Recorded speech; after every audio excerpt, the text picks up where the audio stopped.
Hello everyone, good morning. আজকে সকাল থেকে পুরো মেঘলা ওয়েদার, এক্ষুনি বৃষ্টি নামলো বলে। তো আজকে অক্ষয় তৃতীয়া, সবাইকে জানায় শুভ অক্ষয় তৃতীয়া। আর মা এদিকে ঠাকুরকে পুজোও দিয়ে দিয়েছে। আমরা মন্দিরেও গিয়েছিলাম পুজো দিতে, কিন্তু তখন আর ভিডিও করা হয়নি।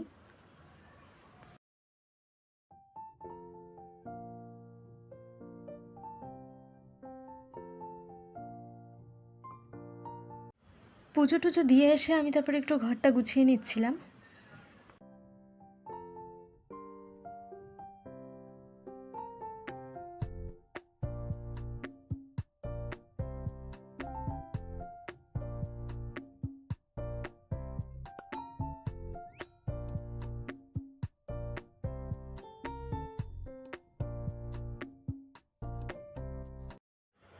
এই যে আমার এখানে ঘর গোছানো হয়ে গেছে, আর বাইরে তো অন্ধকার করে মেঘ, ওই জন্য ঘরও অন্ধকার হয়ে গেছে।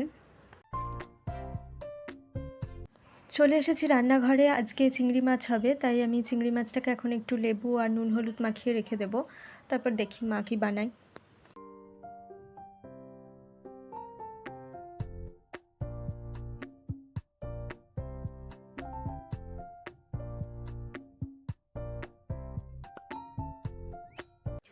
এখানে চিংড়ি মাছগুলো আগে ভেজে নিচ্ছে। মা বললো আজকে চিংড়ি মাছের ঝালই বানাবে।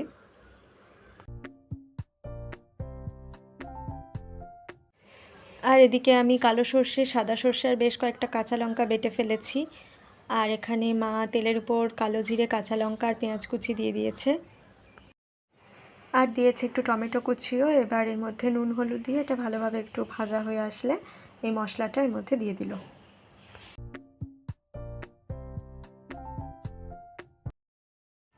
এবার এই মশলাটার মধ্যে আরও একটু নুন হলুদ দিয়ে এটাকে ভালোভাবে ফুটিয়ে নেবে।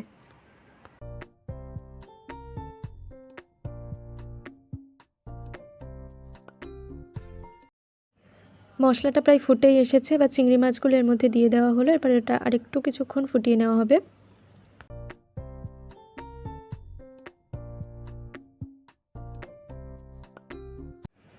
এবার শেষে একটুখানি ওপর থেকে কাঁচা সর্ষের তেল দিয়ে দিলেই রেডি হয়ে যাবে চিংড়ি মাছের ঝাল। এই সর্ষের তেলের ঝাঁঝটাই কিন্তু খুব ভালো লাগে। তো রান্না টান্না হয়ে গেছে, এরপর আমি একটু রান্নাঘরটা পরিষ্কার করে নেব।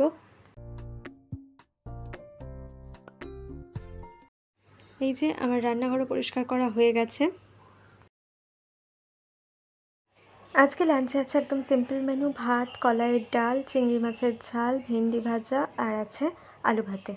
তো আজকের ভিডিওটা এই পর্যন্তই। এবার আমরা লাঞ্চটাও করে নেব। সবাই ভালো থাকবেন, সুস্থ থাকবেন। আমার ভিডিওগুলো ভালো লাগলে অবশ্যই লাইক কমেন্ট করে দেবেন।